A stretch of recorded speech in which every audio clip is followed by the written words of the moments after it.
الحمد لله رب العالمين والصلاة والسلام على سيد المرسلين وعلى آله وصحبه أجمعين أما بعد.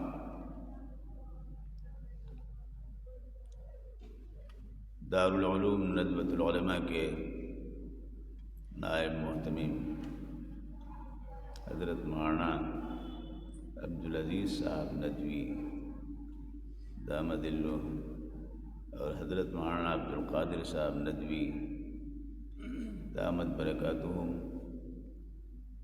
اور دیگر اساتذہ نگراں حضرات اور عزیز طلبہ،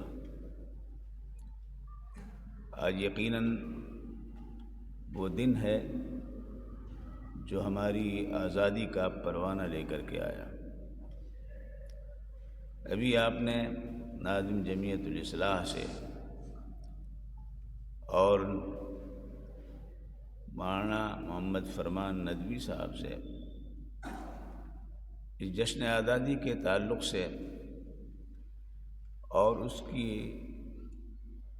کے تعلق سے جو ذمہ داریاں عائد ہوتی ہیں حکومت پہ اور عوام پہ، اس کا تذکرہ آپ سماعت فرما رہے تھے. اور یہ بھی معلوم ہوا کہ 90 سال انگریزوں کی حکمرانی کے بعد 1948 میں اس ملک کو آزادی کا پروانہ ملا.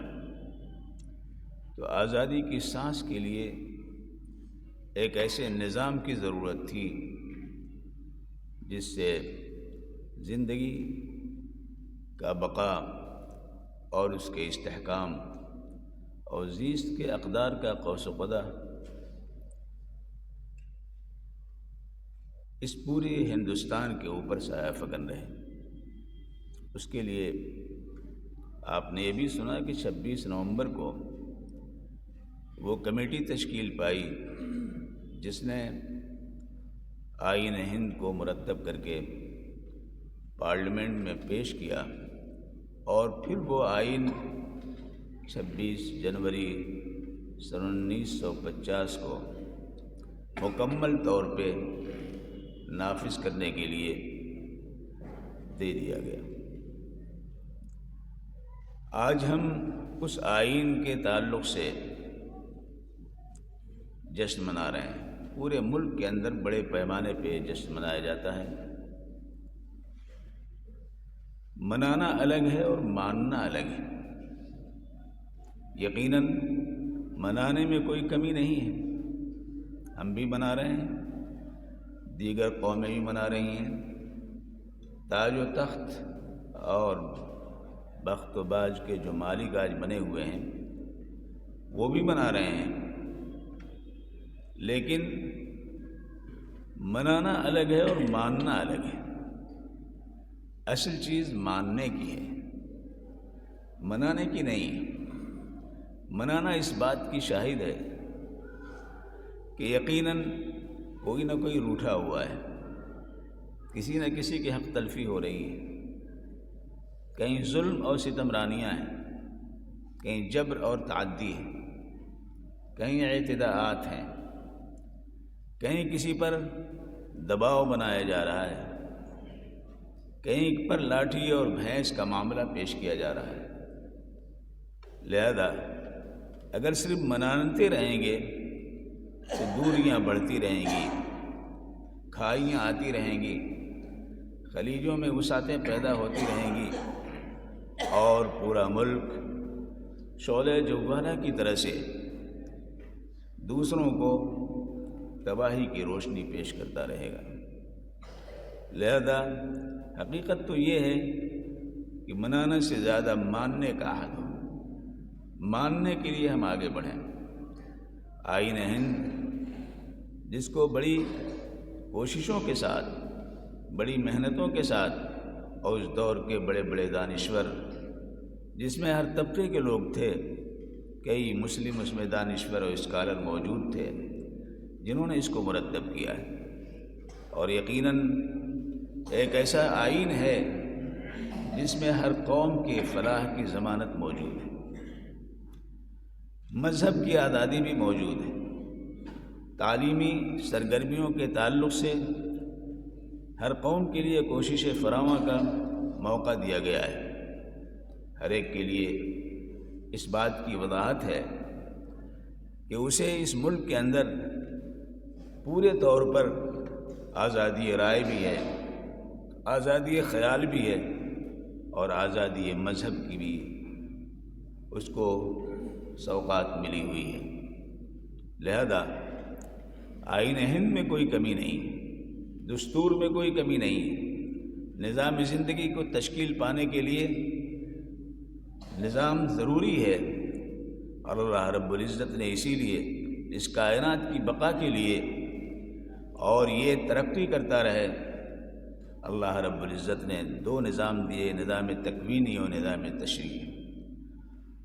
اور اسی نظام کے زیر سایہ حجۃ الوداع کے موقع پر سب سے پہلے جو منصفانہ عادلانہ نظام دنیا کے سامنے پیش کیا گیا وہ ہے جو جناب محمد الرسول اللہ صلی اللہ علیہ وسلم نے پیش کیا تھا۔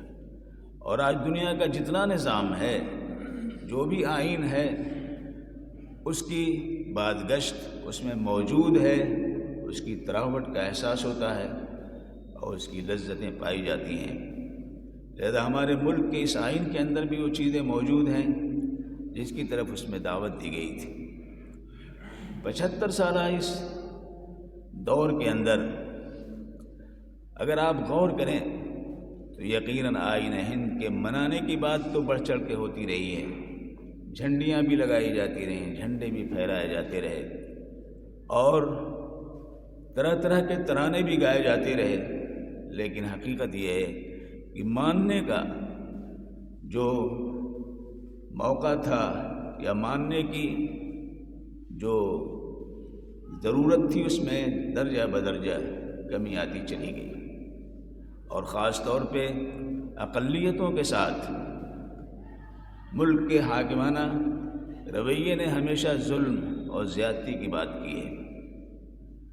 آج خاص طور سے ہم مسلمان جنہوں نے اس ملک کی آزادی میں بہت بڑا کردار ادا کیا، بہت بڑا کردار ادا کیا، سب سے پہلے انگریزوں کے تعلق سے فتویٰ جو صادر ہوا، یہ ملک دارالحرب ہے اور ان کے خلاف ہر فرد کو کھڑا ہو جانا چاہیے، یہ مسلمانوں نے اس کا اعلان کیا۔ ٹیپو سلطان شہید ہوں یا حیدر علی ہوں یا دوسرے جتنے رہبران قوم، انہوں نے ہمیشہ انگریزی حکومت، انگریزوں کی جو ہے مخالفت کی، اور اس کے لیے ان کو قید و بند کی صعوبتیں اٹھانی پڑیں۔ ہمارا حصہ اس میں بڑھا ہوا ہے، کم نہیں ہے۔ جو قوم یہاں دوسری تھی وہ تو ہمیشہ غلامانہ ذہنیت کی مالک رہی، قومیں آتی رہیں، وہ سرنگو رہیں، لیکن انگریزوں سے اس ملک کو چھٹکارا دلانے کے لیے اس قوم کو بھی ابھارا، اس قوم کو بھی آگے بڑھایا، اور یہاں تک کہ مہاتما گاندھی جو ساؤتھ افریقہ میں تھے ان کو وہاں سے بلا کر کے ان کو اپنے کندھے پر بٹھایا اور پورے ملک میں ان کو گھمایا، اور ان کو حضرت مولانا عبدالباری فرنگی محلی نے مہاتما کا خطاب دیا۔ یہ مہاتما کا خطاب مہاتما گاندھی کو کسی اور نے نہیں دیا، نہ تلک نے دیا، نہ پٹیل نے دیا، نہ نہرو نے دیا، یہ مہاتما کا خطاب مولانا عبدالباری فرنگی محلی نے دیا ہے، جو آج پوری دنیا کے اندر مہاتما ہی کے خطاب سے وہ جانے جاتے ہیں۔ اور انہیں جو خلافت کا مومنٹ تھا اس کے ذریعے پورے ملک کے اندر انہوں نے دورہ کیا، اور مولانا محمد علی جوہر ہوں یا مولانا شوکت علی ہوں یا دوسرے سربراہان، انہوں نے ان کی پوری اگوائی کی۔ اس طرح وہ اس ملک کے باپو بن گئے، اس ملک کے رہنما بن گئے، اس ملک میں آگے بڑھ کر کے آج ہر فرد کی جیب میں وہ نظر آتے ہیں، اور یہاں کی اکانومی کی ایک تصویر، ایک جھلک ایک سلوگن وہ بن گئے، یہ مسلمانوں کا فیض ہے، یہ مسلمانوں کی وسعت صدری ہے، انہوں نے ایسا کیا۔ لیکن آج افسوس کا یہ مقام ہے کہ آج یہ ملک ہمارے ہی لیے تنگ کیا جا رہا ہے۔ ایسے افراد مسلط ہو رہے ہیں جن کے پیش نظر سوائے منمانی کرنے کے، ماننا تو دور کی بات ہے، منانا تو دور کی بات ہے، منمانی ان کا اسوہ ہے، ان کا شیوا منمانی بنتا چلا جا رہا ہے۔ ایک ایک مسئلے کو تلاش کر کے مسلمانوں کی زندگی اور ان کے مسائل کو پیچیدہ کر کے تنگ کرنے کی کوشش کی جا رہی ہے۔ لیکن بہرکیف یہ قوم ہمیشہ مصائب سے نبرد آزما رہی ہے۔ مصائب، حوادث، علم دیکھتے ہیں، جنوں میں یہ پہلا قدم دیکھتے ہیں۔ نظر جن کی رہتی ہے ان کی رضا پہ ولا میں بھی لطف نعم دیکھتے ہیں۔ ہم اس کو سمجھتے ہیں کہ یہ سب باتیں بھی شاید ہماری ہی کمزوری ہے، ہمارے اندر کوئی خامی ہے، ہمارے اندر کوئی جو ہے نقص ہے جس کی وجہ سے یہ چیزیں پیش آ رہی ہیں، ورنہ اللہ کا نظام ہے وہ عادلانہ ہے، وہ منصفانہ ہے، وہ حاکمانہ بھی ہے اور حکیمانہ بھی ہے۔ لہذا اللہ کا نظام، اللہ کی آنکھیں، اللہ کا کیمرہ ہم کو دیکھ رہا ہے اور اس کے فیصلے ہوتے ہیں ہر زمانے کے اندر۔ لہذا اللہ تبارک و تعالیٰ نے جو ہمیں صلاحیت عطا فرمائی ہے، ایک بات میں آپ سے عرض کروں گا کہ اللہ کا کتنا بڑا کرم ہے، کتنا بڑا کرم ہے کہ اللہ رب العزت نے اس ملک کو ان کے حوالے اس وقت کیا جب یہاں انگریز آ گئے۔ انگریزوں کا آنا اس میں بھی یہ حکیمانہ بات، حکمت کی بات۔ اگر انگریز یہاں نہ آتے تو آج انگلینڈ کے اندر ہزاروں مسجدیں نہ بنتی۔ اگر یورپین نہ آتے تو یورپ کے ملکوں کے اندر مساجد و مدارس کا جال نہ ہوتا۔ امریکہ نہ آتا تو امریکہ کے ایک شہر ہیوسٹن، جہاں سن 1970 میں ایک کمرہ تھا جس میں مسلمان نماز پڑھ لیتے تھے، آج صرف اس شہر کے اندر 300 مساجد ہیں، اور نہ جانے کتنے چرچ جن کو میں نے دیکھا بھی ہے، جن کو مسجدوں میں تبدیل کیا جا چکا ہے۔ شکل و شباہت چرچ کی ہے، بلکہ انگلینڈ کے اندر ایک بڑا چرچ ہے اور اس چرچ کے ساتھ ساتھ اس کی بہت سی عمارتیں ہیں، اس سب کو مسلمانوں نے خرید لیا اور آج وہ ایک دارالعلوم کی حیثیت رکھتا ہے۔ اگر وہ نہ آتے تو آپ تو جاتے نہیں۔ اللہ نے اس طرح اپنے دین کو پہنچانے کا نظام بنایا اور آج پورے یورپ و امریکہ کے اندر اسلام نظر آتا ہے، اسلامی شعائر نظر آتے ہیں، اور وہاں اس سلسلے میں بڑی بیداری ہے۔ وہاں کے بسنے والے، یہاں سے جانے والے، جو تنظیمیں یہاں کی ہیں، جو تحریکیں یہاں کی ہیں، ماشاءاللہ متحرک ہیں اور کام کر رہی ہیں۔ تو ہر چیز کے اندر ایک حکمت ہوتی ہے۔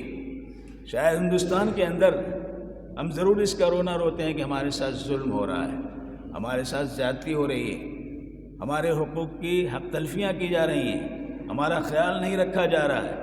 لیکن اگر دوسری طرف آپ غور کریں تو اگر یہ صورتحال پیش نہ آتی، ان کا معاملہ ہمارے ساتھ حکیمانہ ہوتا، ہمارا خیال کرتے، مروت اور عدل گستری سے کام لیتے، تو نہ جانے کتنے لوگ ایسے تھے جو اپنے مذہب و دین سے دور ہو جاتے ہیں۔ لیکن یہ جو حالات ہیں، ان حالات نے ہمیں دین پر استحکام دیا ہے، دین پر قائم رکھا ہے، اور وہ شناخت جو ہم سب سے جس کا مطالبہ ہے، جس کو شعار کہتے ہیں کہ شناخت جو اسلامی ہے، اس پر قائم رہنے کا جذبہ ہم کو عطا فرمایا ہے۔ یہ بھی اللہ تبارک و تعالیٰ کا فضل ہے، اس کا احسان ہے۔ بہرکیف یہ ملک ہے، ابھی آپ نے سنا، اس کے عناصر ترکیبی کے اندر 4 ایسے اہم عناصر ہیں جس کی بنیاد پر کوئی نظام مستحکم ہوتا ہے اور اقتدار انسانیت کا بھی خواہ بنتا ہے۔ وہ 4 چیزوں میں سب سے پہلی چیز وہ انتخاب ہے۔ انتخاب کے ذریعے جمہور کو جمہوری حکومت تشکیل دینے کا موقع ملتا ہے۔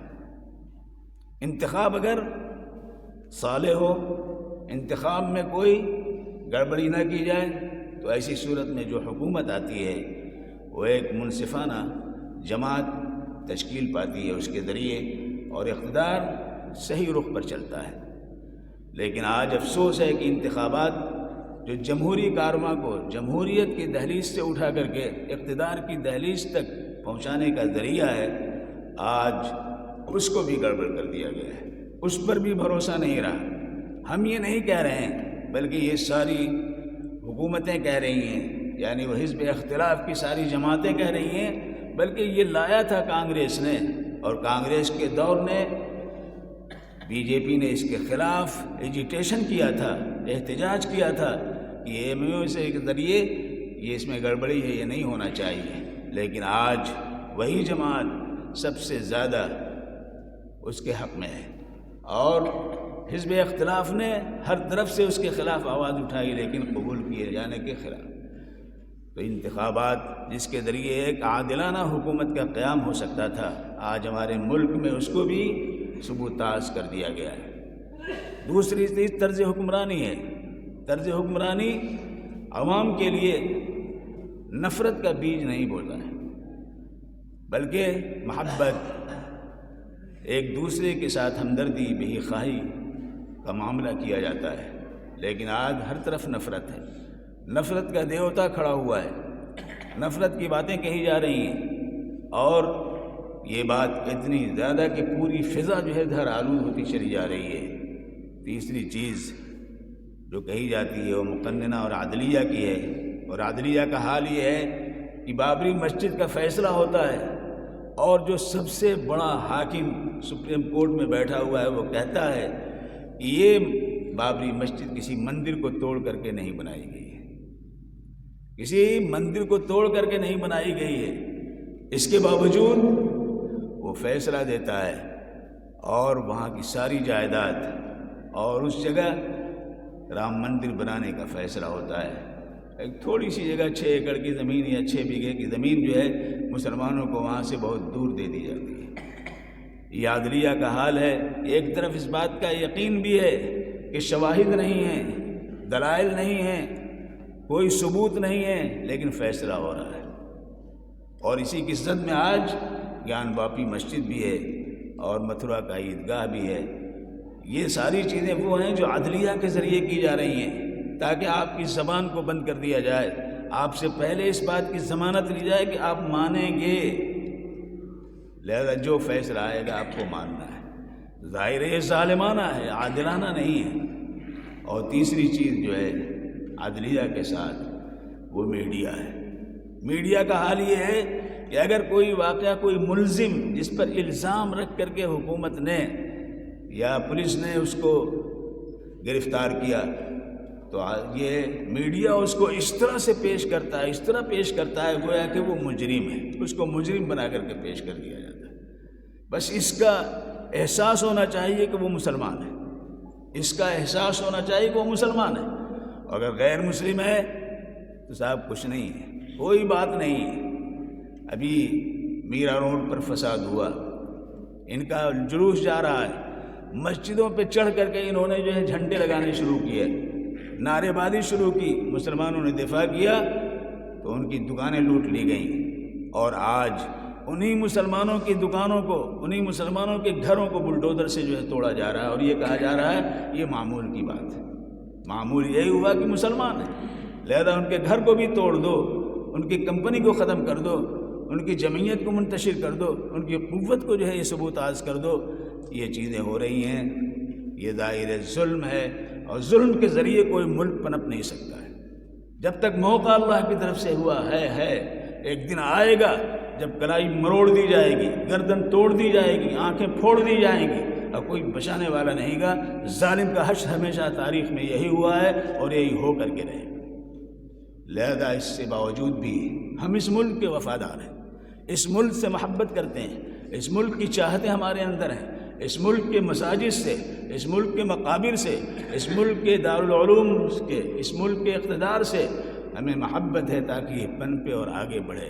تاریخ گواہ ہے کہ سب سے پہلے حضرت آدم یہاں آئے، اور سب سے آخر میں حضور اکرم صلی اللہ علیہ وسلم تشریف لے آئے، اور ان سب نے جو ہے اس ملک کے تعلق سے اپنی محبت کا اظہار بھی فرمایا ہے۔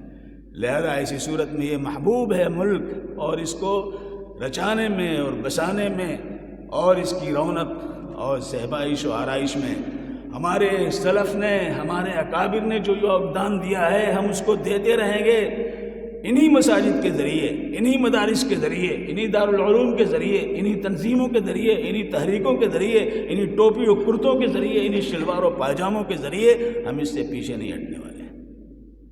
انشاءاللہ ثم انشاءاللہ ایک دن آئے گا کہ حقیقت آشکارا ہوگی، اور جو ہماری کوششیں ہیں کہ بہا کر خون دل کی ہیں چمن آرائیاں ہم نے، گلوں کو مسکراہٹ دی انادل کو فغاں ہم نے، اللہ اس کو قبول فرمائے گا، اور یہ ملک ان تمام ظالمانہ غیر منصفانہ صورتحال سے پاک و صاف ہوگا۔